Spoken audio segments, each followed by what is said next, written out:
welcome to a brand new episode of Black, White, and Red All Over. I'm Victor Dandridge. I'm Ryan Seymour, and I recommend not eating the Cocoa Puffs this week. It's just... Or do. This week, man, many a good book. Many. I went so very mainstream. Yeah, I admit it. I did. I looked at your pile and I'm like, Marvel, Jinx World, DC. I went mainstream. I went Cosmic Marvel. Look, I got something on my heart. Something is driving me for some Cosmic Marvel. Yeah. And I believe it's Donny Cates. Yes, Mr. Cates. Thank you. And we will get to reasons why we thank you here shortly. Oh, God, yes. Got two Thanos-y books. Cosmic Ghost Rider being the main... Well, I don't know. Because I'm not going to lie, Asgardians of the Galaxy, which is not just punny, it is really good, actually. Really, really good. And then Death of the Inhumans. So I was in a Cates hole. That's what it was. I fell down the Cates hole. There's a lot. And I'm not ready to crawl out yet. It's a good week to be Cates. It is. Like, Donny Boy. Donny Boy.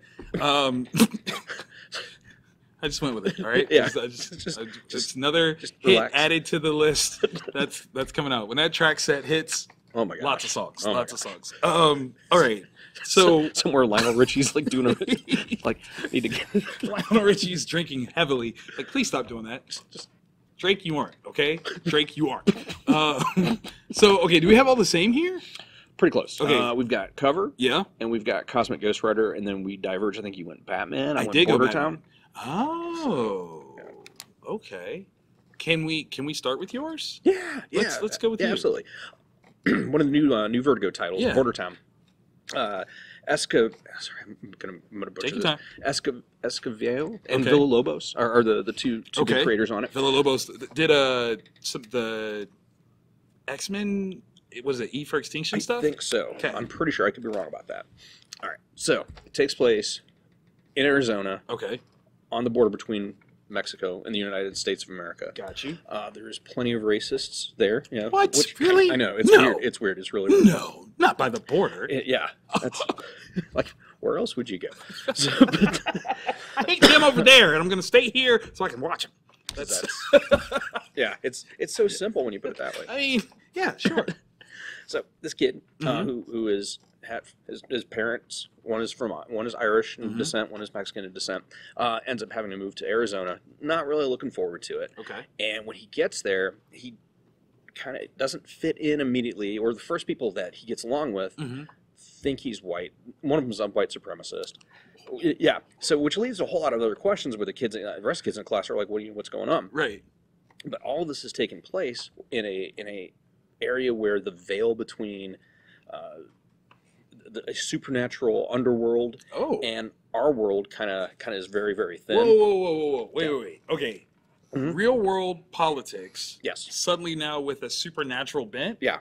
Okay. Yeah. But it's all done with an eye to humor. Like it's a very funny book. A lot of jokes, and it fits. Like everything feels perfect. Okay. Really, really cool. I can't wait for number 2, and it's got a chupacabra that hates its life. Well, so, I mean, right there. If you had led with that, I would have just been like, Ryan loves this book. Like, that's just, okay. Yeah, it's very, very cool. Is this, I mean, would you say, is this more of an 80s movie or a 90s movie if it were adapted? I'm going to go 90s. Okay. And I will throw this out there. If Midnight Texas, the television series, didn't suck, but I watched every episode. That's we're not judging. But if it didn't suck, it's got that kind of vibe because there's the veil between the two. Really, really cool. There's a lot of like the mythology behind it is more Mexican and Mesoamerican. Okay. Very, very cool. I enjoyed it quite a bit. Okay. I dig. Very much so. On the DC side, I did Batman number 54, which is Tom King, who I love. And then Matt Wagner. Yeah. Yes. Grendel. And Mage. Right? And with a history of Batman stuff as well. So this issue is, again, dealing with the fallout of the Left Behind at the altar. Yeah. But it's a standalone. It really is a standalone where Dick comes to help out. And it's just kind of like, hey, listen, I'm here if you need to talk about it. And it's kind of like juxtaposing where Bruce is emotionally, Yeah. like against where Dick was when his parents died emotionally, like where he was, and how Bruce had to try to find a way to reach into him, and now the roles are reversed. It's really sweet. I have to admit, like, Dick Grayson has been my favorite Robin forever. Him as Nightwing doesn't change that. This is just perfect. There's a lot of heart here. It's very I don't even know what to call it. Like, there's a romance to it. Like, there's a clear love between these two guys that you're hard pressed to say what it is. Is it brotherly love? Is it a paternal son love? It's hard to say. There's just a love there. Like, these guys would do anything for each other. And it's really, really great. And I have to admit, I would totally bet Batman a penny. It's a genius move. Got to read it to find out. Genius move, though. Absolutely hilarious. Good read. Really, it's Tom King. It's Batman. Tom King plus Batman. Yes, please. I'm hard pressed to see who's going to fill in those shoes after this 100 issue. Like, we've been treated. We've been blessed. We had 5 years of amazing with Scott Snyder. Right. And then we got Tom King for 100 issues. Like, do you want to be that next person? I mean, I do, because I'm bold. I'm beautiful. I will write that Batman. A black man on Batman. You don't even know. Has that happened? Like, I don't. Has Christopher Priest ever written Batman? I don't think. I don't think so either. Let's break some walls, people. Bring some color back to Gotham. I'll do it. It's just weird. Where are we going next? I feel like we should talk cover. Because we'll just ramble on Cosmic Ghost Rider for like 22 hours. Yes, we will. Okay, so cover struck close to home for me. Like, very much so. As a comic creator, that opening bit of being at a Comic-Con and the dialogue and the different things that you hear, that is real. That is, I wouldn't be surprised if Bendis was like, I didn't write any of this. I literally just went to a show, pressed record on my phone, went home and was like, transcribe. This is what I want to see. Like, that's it. This is how to describe what this is.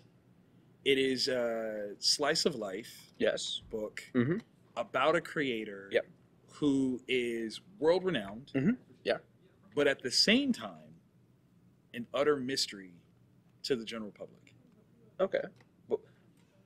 It's David Mack. Like, this book is about David Mack, the artist. Like, it's how do you get on a book that your best friend is writing about you? Is that weird? Would that be weird? Is it? I don't know. Like, how much control? Like, maybe. But then, it isn't just slice of life, right? Because there's this real Confessions of a Dangerous Mind kind of thing going on. You are absolutely right on that one. He's being recruited by the CIA and doesn't know it. Have you ever met Dave? Have you met Dave Mack? No. If we have, it has been very brief. Okay, so I know David, awesome guy, tremendously awesome guy. Like, he might even be watching this. Like, he's that awesome. Just the other day, he shared a memory on Facebook of him jumping up and kicking a tree branch that was like 11 feet in the air. I'm still saying that this is biographical. Like, maybe autobiographical because he's doing artwork. I think it counts. But I'm saying that. That's all I'm saying. If I come up missing, you guys know I was right. Like, that was just what it is. Well, you know, as high-end creators, you go all over the place. That is true. Conventions all over the world. What? You're selling potentially like limited one piece of original art, which maybe you got encoded stuff in it. I don't know. Somebody flicks it the right way, the shine off of the plastic, it creates a, Manchurian Candidate situation. Right person buys it, nobody else knows. It's just some art that was sold. Who knows? God, that's actually kind of brilliant. If that's not in this, we're writing that. Like, together. We're going to do that. Art style wise. Yes. This has a lot of different techniques involved. Yeah, like, it does. It's a lot. David Mack is an artist's artist. Like, you have to recognize that when it comes to comics, he does comics because he wants to.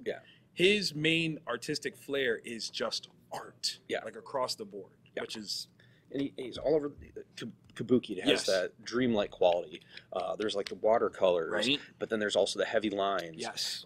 He's multi-tooled. Man, the dude is Yeah. brilliant. Did you know that he actually mimicked Quesada's style on a couple of issues of Daredevil after Quesada left?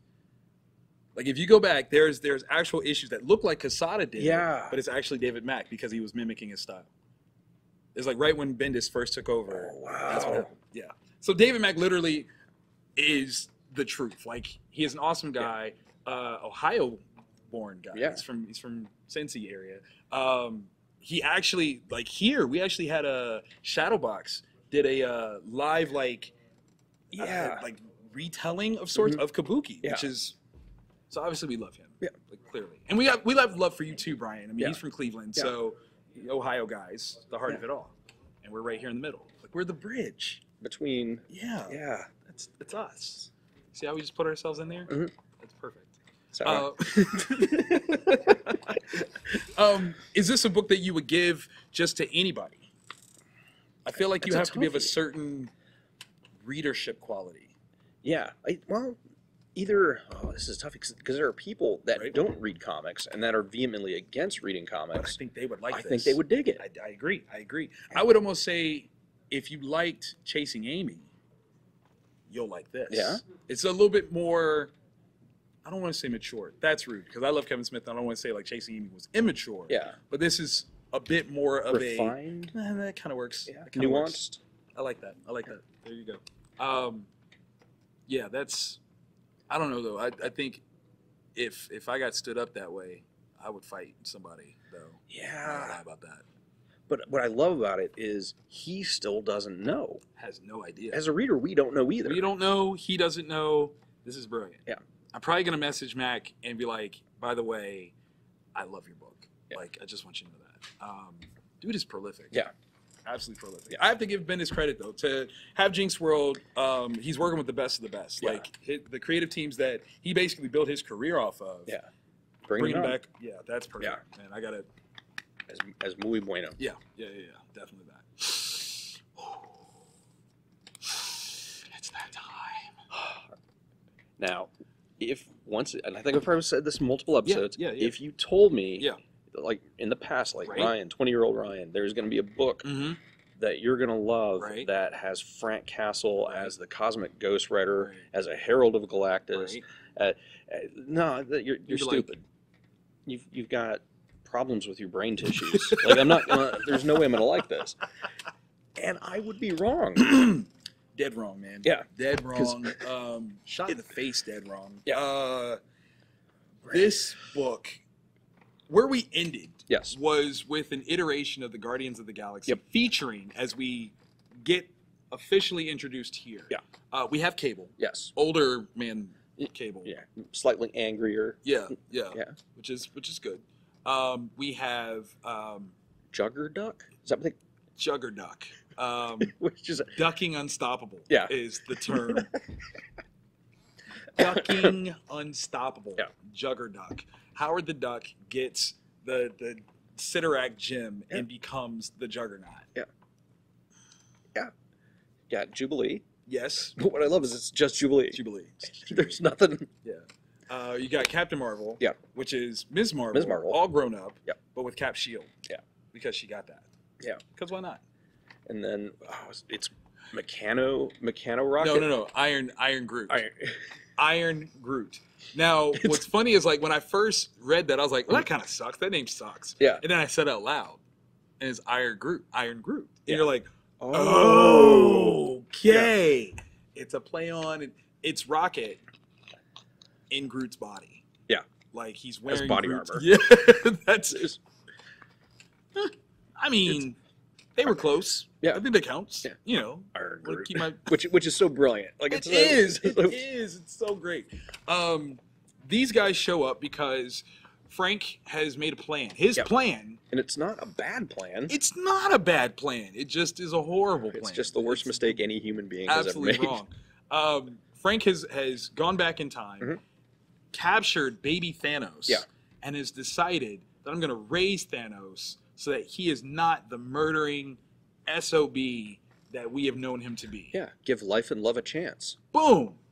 Instead of murdering the baby, Yeah. he's like, I'm gonna raise this child. Yeah. With wholesome goodness, no murder, No murders. none. That's bad. And he's gonna be a good Thanos. it's gonna be perfect. These guys are from the future, future in which baby Thanos has been raised by Frank, and they are exclaiming how absolutely horrible of an idea this is. Yeah. She's like, well, I'm raising them, and they're like, but we're still here. We're still here. This is bad. You gave your speech. It didn't change. Yeah. This is bad. Yeah. We see things that because the entire issue, for the most part, is just various alternate timeline iterations of the Guardians of the Galaxy. Yes. Being summoned by Cable, getting that's the spoiler. You can't. But yes. yes. Again, Donny Cates. Yeah.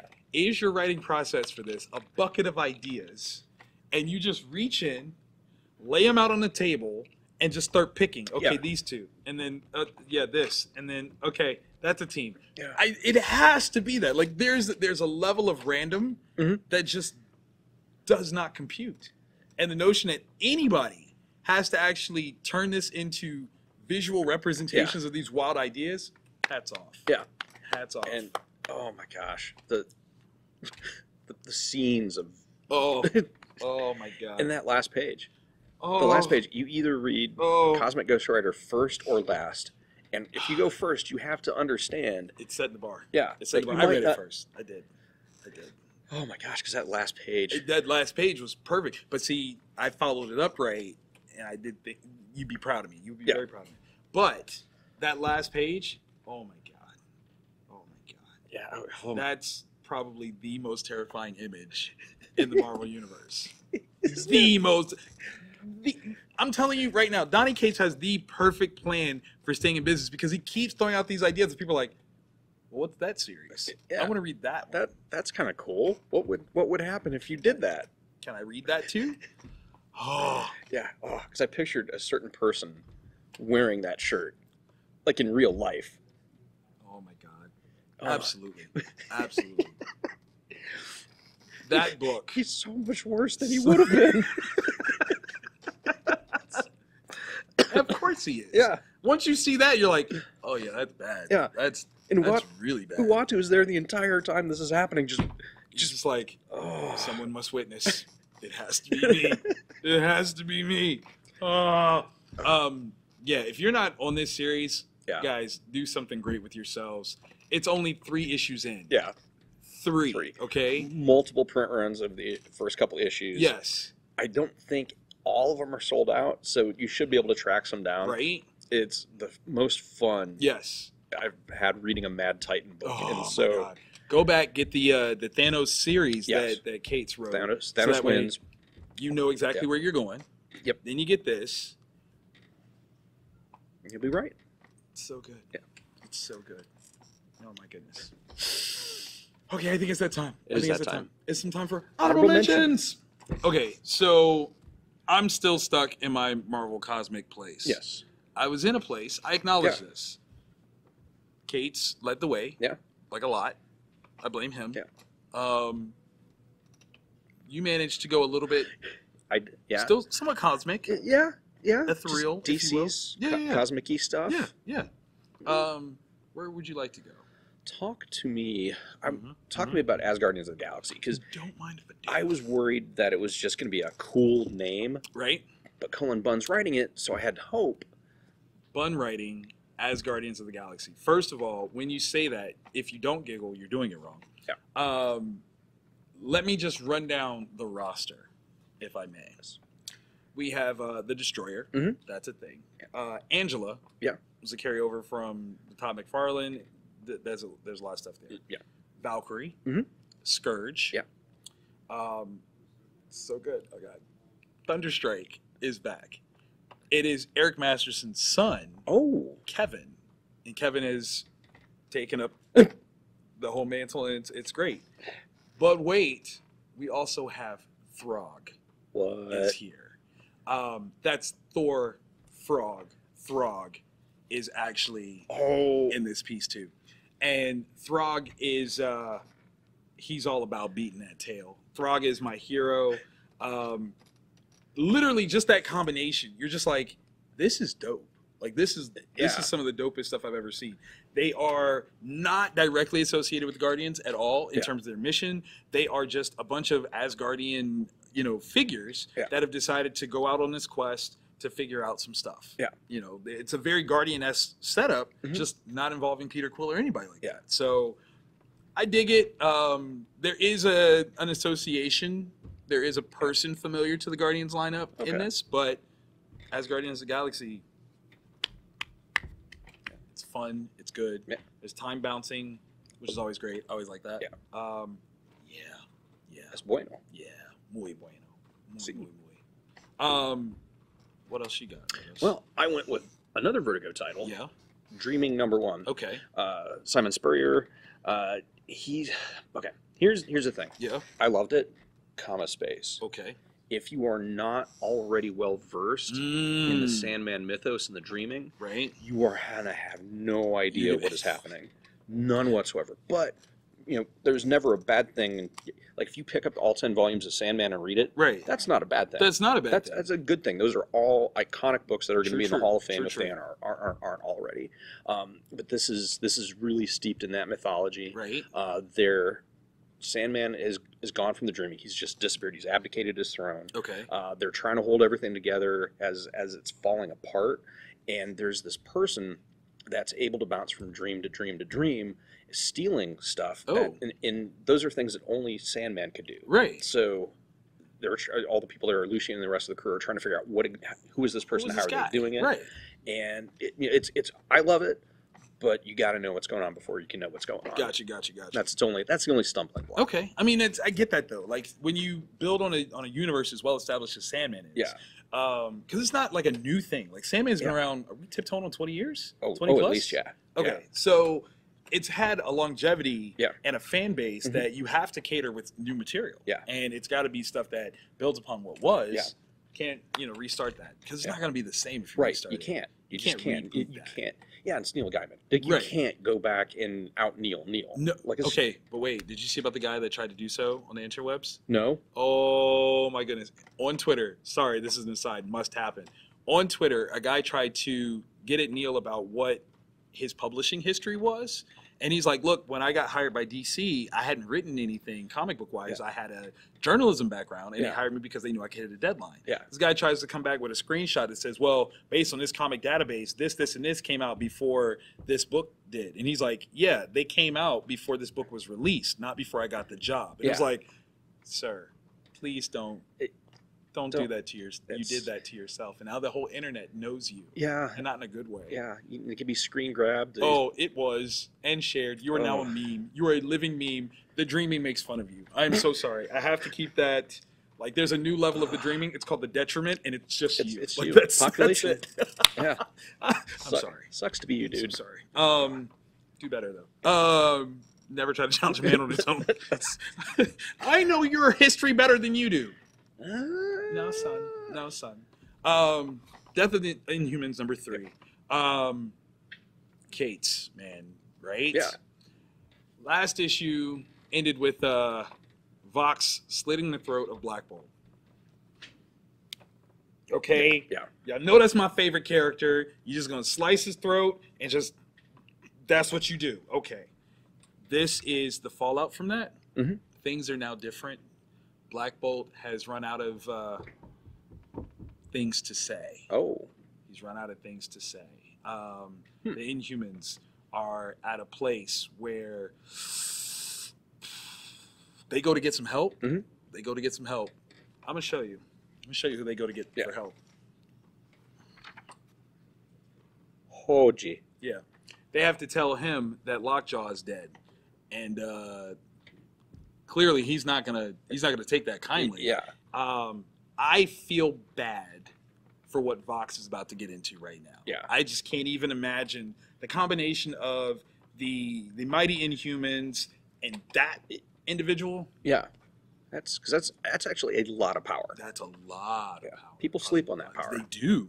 people are going to be put to sleep by that Yeah. power. Yes. Yes. All right. And last but not least, back into the Kate's hole. Yes. Thanos Legacy. So good. Okay. It's like 2 stories. Yes. Kate's and Level, and then Duggan and Smith for the backup story. First off, I got to shout out to Brian Level, another Ohio guy. This is awesome, dude. Yeah. I am so proud of you. You did such a great job on this book. If you also want to check out more of Level's work, pick up The Mantle, which is awesome from Image Comics. But in the meantime, in between time, peep this because this is good stuff. The notion, the thought, the theory. In Infinity Wars, Thanos is dead. Yes. That's already happened.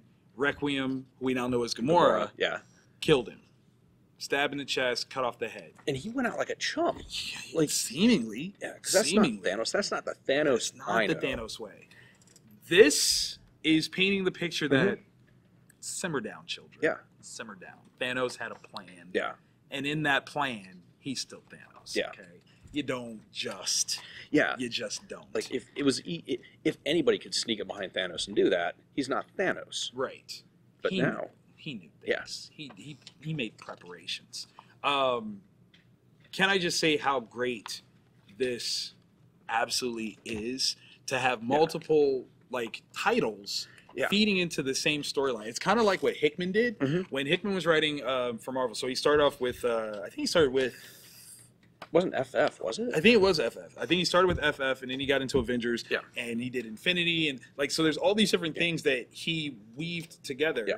I know it's wove, but weaved together in order to tell this grandiose story. And I think Donny is doing that same thing, which is fantastic. Yeah. Like, I absolutely dig it. I want to know how Thanos gets from there to exactly. Right. Exactly.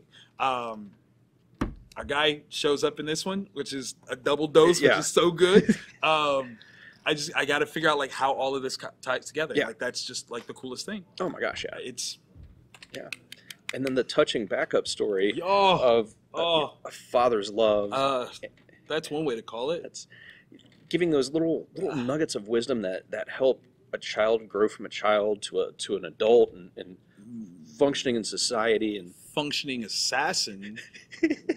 Like, I mean, I mean, like, there's pick up your toys, sure, but that's not what that was. That was a much harder lesson. Yeah. That was even if you can't read, you can still enjoy the amazingness that is the backup story. A silent but deadly story. Man, that was brutal. It was amazing. That was brutal. Man, I read a lot of good stuff. Oh this week. The Marvel Cosmic Universe was killing it this week. It spoke to me, and it spoke so good. I enjoyed it all. Yeah. Oh God, guys, if you enjoyed this, definitely feel free to hit the subscribe button, hit the bell, because then you'll know whenever we post good stuff. I think you actually have to specify how often you want the bell to notify you. Do it all the time. No. We only do this once a week. Yeah. So I just have them on all the time. Yeah. It's all good. It's all good. Yeah. You'll like it. It's not bad most of the time. No, in fact, it's quite positively not bad. Yeah. Like positively not bad. Mm-hmm. Not neutral. Yeah. Positive. Yeah. Like 75% of Hulk Hogan's career. 63. 63%. 63. Are you still watching? I hope so. Still holding. Still holding. You remind me of Celine Dion's best songs. I was wondering where you were going with that.